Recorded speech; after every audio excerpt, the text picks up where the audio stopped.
Magandang hapon sa inyo mga kabilabid. Nandito ako ngayon sa Purok Dusi, Tabon, Bisig City. At nakita ko itong kakaibang saging, kakaibang banana mga kabilabid. Yung kanyang bunga ba? Oh.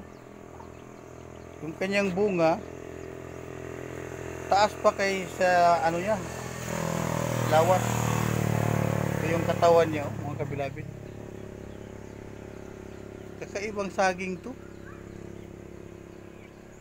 Yung sa Bisaya pa, ang yang bulig taas kaayo ba? Ya bulig. Yung bunga niya. Oh. Yan ang puso. Nasa kalsada na mga kabilabid. Grabe. Kakaiba ito mga kabilabid. Ewan ko kung anong pangalan saging to. Kayo nang mag-comment sa baba. Para sa akin, nakurat ako sa ganitong klaseng saging. Bakit ganun kataas yung bulig niya? Pang ano lang ko to, pang ano, decoration lang. Saging na pang decoration. Grabe. Ang taas niya, no? Yung bulig niya.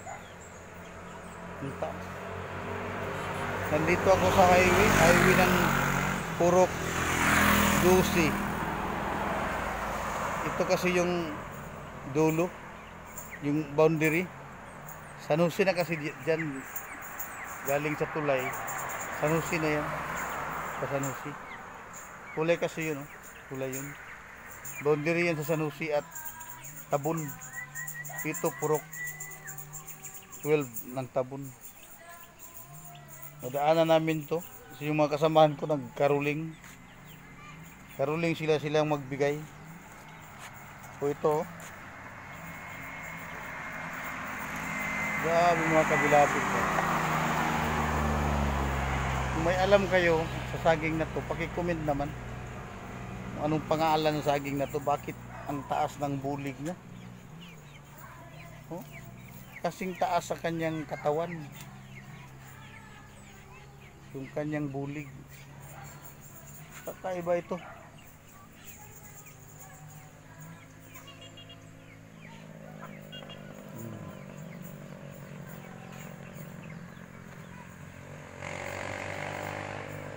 Babalik siguro ako dito mga kabilabid at pili ako ng ano, yung saha. Yung saha niya, saha. Pang decoration pala yun. Pang decoration saging na to.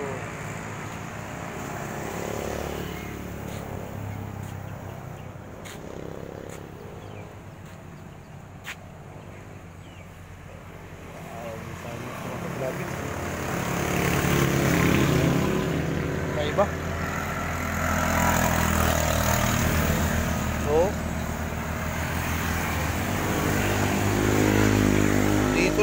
dito ako. Oh. 5'4" kasi ako mga kabilabid. 5'4" yung height ko. Itong saging na to parang 5'11" yata o 6 na to. Kasi nagbaliko yung dulo niya.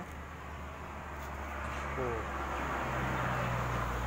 Grabing bulig na to, parang 6 feet. 6 feet yata yung bulig ng saging na to. Ako ay 5'4". Nandito na ako, 5'4" ako dito. Grabe oh. Okay, mga kabilabid, maraming salamat. Comment down below mga kabilabid kung anong klaseng saging, para naman malaman ko ito. Grabe. Ang haba ng bulig niya. Ang haba. Okay. salamat at I love you sa inyong lahat.